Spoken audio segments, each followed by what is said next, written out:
I'm Chris Wazinski. I'm the Republican lead on the Climate and Energy Committee in the Minnesota House. And this is Josh Heintzman.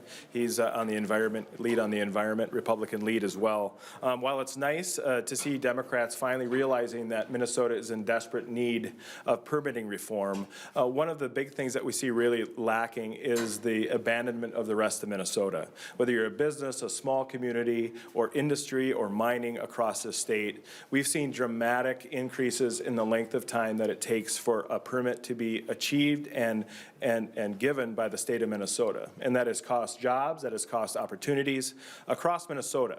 And one of our fears is because of this political expediency on behalf of Democrat supporters when it comes to the green energy deal here in Minnesota, that we're going to see a lengthening time because we have the same amount of staff within these departments going to be asked to put green energy projects to the front of the line and to the detriment of the rest of Minnesota. Whether you're a small business owner, whether you're a community looking to expand something in your community, or a small business owner or mining in northern Minnesota.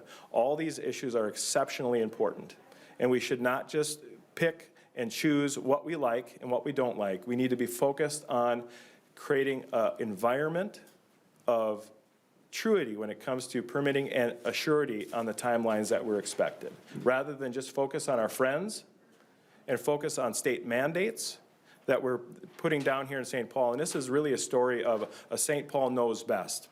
You know, one of the admonitions that we should be really concerned about is the fear of this mandate that's been put on our utilities across the state, the costs that are going to be involved, and the timelines that have already been admitted that it's not going to work. And these things naturally, whether Xcel Energy has already talked about that they are going to be, would have reached this goal potentially on their own. And a state mandate's now been in place in front of that, from the actions of the legislature last year. And so while we appreciate the Democrats' action, that they feel that this is necessary, but it's really too little too late. Republicans have been working on these issues for a very long time when it comes to permitting reform and shortening the amount of time that businesses and communities wait. And sadly, we're just choosing in a very small sector to receive these, and essentially going to put them at the front of the line and the rest of Minnesota at the back of the line. And with that, Representative Heintzman. Thank you, Chris. As the GOP lead in the Environment Committee, as Chris just mentioned, we've heard a lot about MPCA permitting and permitting in general over the last decade. And I'm super excited that Democrats have recognized that we have a huge permitting problem in Minnesota.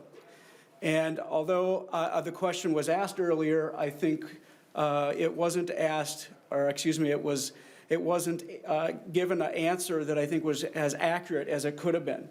So the legislation, in our view, is very specifically targeting green sector or green energy as opposed to looking at the bigger picture. And it's very likely that we're going to see, as Chris just mentioned, a longer process for those outside of that sector, and it doesn't, in fact, address the needs of those, again, outside of green energy. The state of Minnesota shouldn't be picking winners and losers as Democrats have identified these reforms that are needed to help out wind and solar industries. The current permitting process puts us at a significant disadvantage compared to our neighbors, and that's why Minnesota lags behind Midwest states in new and other expansion projects. Our growing reputation, unfortunately, isn't what we should be striving for. Our reputation, unfortunately, amongst those looking to build out industry is very negative in Minnesota when it comes to getting permits. For example, it takes 673 days to issue a permit in Minnesota. The same permit takes only 77 days in Illinois or 119 days in Wisconsin to be issued. This reality is a driving force behind the growing consensus that permitting reform is needed in the state to free up investment in infrastructure, energy, and economic development projects. So I just want to make sure that everybody understands that Chris and I are looking to add a bipartisan approach to this discussion and have offered and extend our hand to look at this in another way that could benefit more than just, as I mentioned at the very beginning, one sector.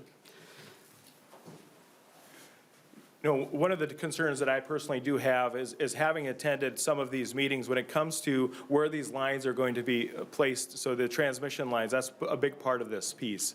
And one of the issues that the representative spoke to was oftentimes the utilities are asked to put in two different lanes. So they say that the main lane and the secondary direction of those lines. And essentially what we're doing is I think, from what the representative talked about is continue that to say, what is your preferred lane? Only allow that.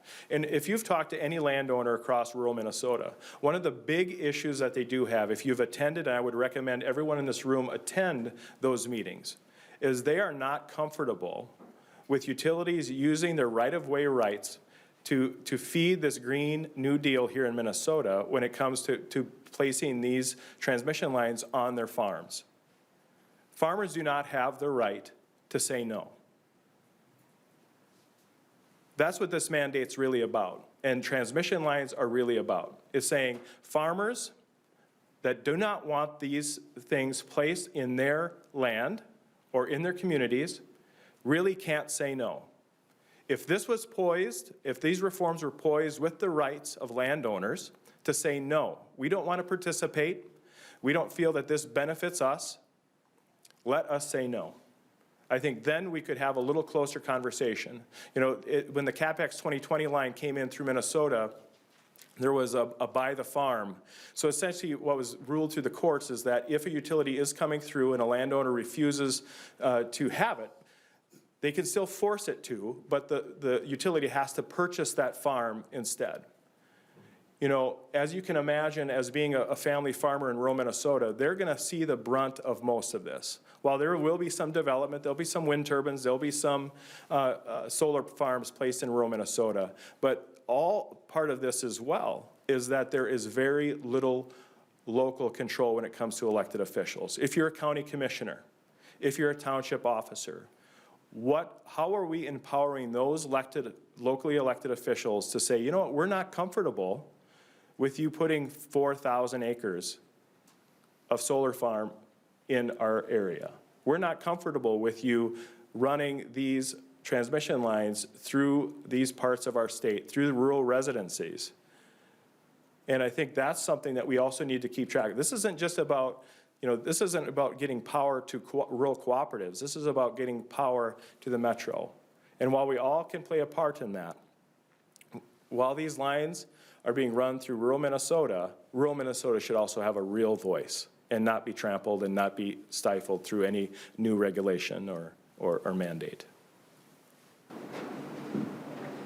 So the farmers currently, they're paid some type of an easement for a transmission line, but they can't reject it? Is that what you're saying? Reject it, no. I mean, under current law, so if you've attended any of these meetings, essentially what they do, so let's say Xcel is running a line, there's a few that are kind of coming, we just had a meeting in Redwood Falls and in Marshall, and they say, well, these are our proposed lines. Currently what they have is a two-pronged system, and that's what this bill is going to address, is rather than creating two different potential lines, there'll be just a single, because that's going to be their preferred route.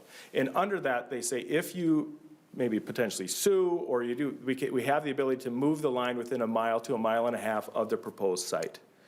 You don't have a direct right to say, you know what, I'm just not comfortable with it running 500 feet from my daycare or my rural school or whatever that might be. Where the line is, it's going to be within a mile to a mile and a half. Or you don't have the right to just say, I'm not comfortable. Will you receive a check after they tell you you're going to take it? You might. But that doesn't, you don't necessarily get a check if it's running over, only maybe if the post itself is on your property.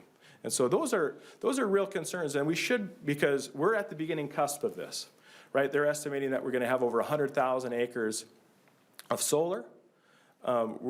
There's talk that over 100, just one single company in southwestern Minnesota has 127,000 acres of land under current contract to expand wind turbines in southern Minnesota. So those don't just exist by themselves. They need to have a line highway to the metro to replace Sherco 1, 2, and 3.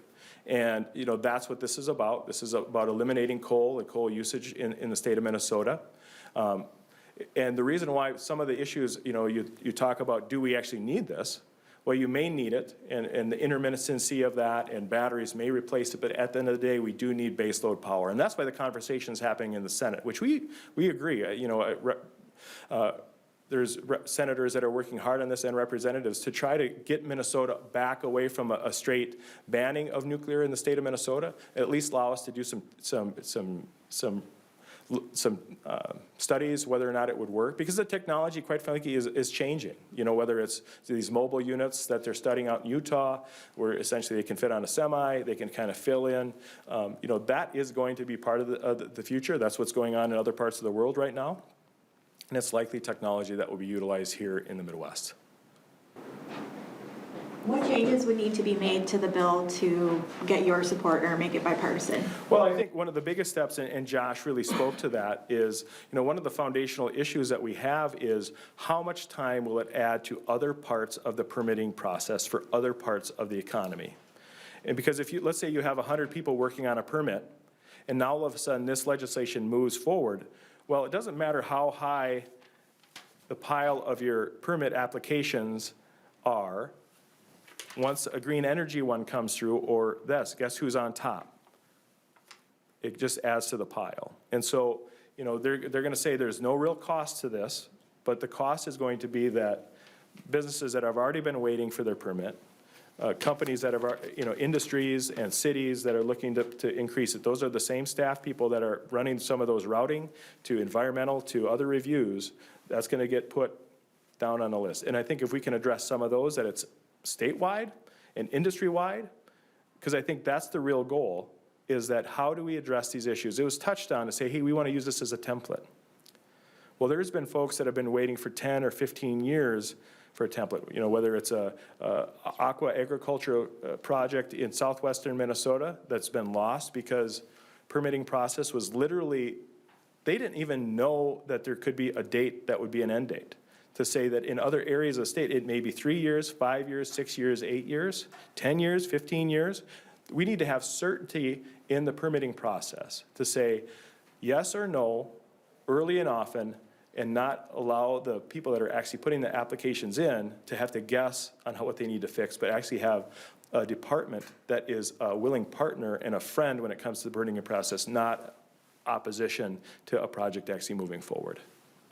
So the Commerce Department, MPCA, PUC, they're all sharing the same permitting staff, or is there overlap? Is that?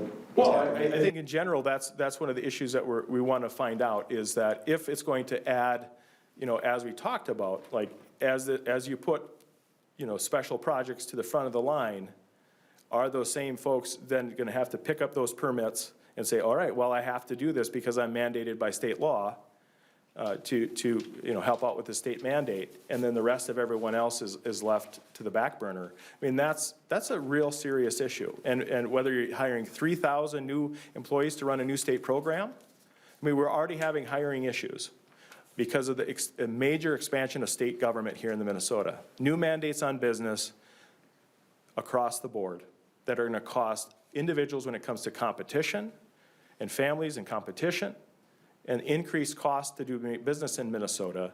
That focus on how are we getting those employees to actually come to the state, to work for the state, is a big concern, because if we're already hiring 3,000 people that we can't find, how are we going to get folks that are in these very specific areas when it comes to state permitting and get them to move projects forward faster? So.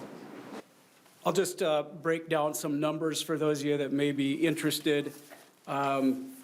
This new Bar Engineering report might be helpful if you do have questions about Minnesota permitting and what we're kind of up against. And the example I'll give is in air permits.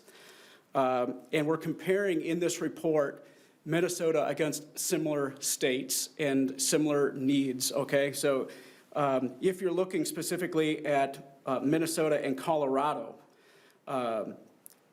average days from agency receipt to issuance in Minnesota is 673 days on an air permit, whereas in Colorado, when we're talking about a very similar number of permits, in fact, only one different in this particular category, we're talking about 441 days. That's a 232-day difference. And so if my friends on the other side of the aisle are looking at permit reform, well, let's look at the whole picture here. Let's look at how it might impact air permits in other parts of the state and in other sectors, as opposed to narrowly focusing that attention to just one. Because this is, as we've been saying over and over again, going to impact permits outside of green energy and exacerbate that problem while leaving many folks out. So hopefully that story gets told, because that's really going to be a huge impact going forward if this bill becomes law without some bipartisan discussion. Thank you. Yeah.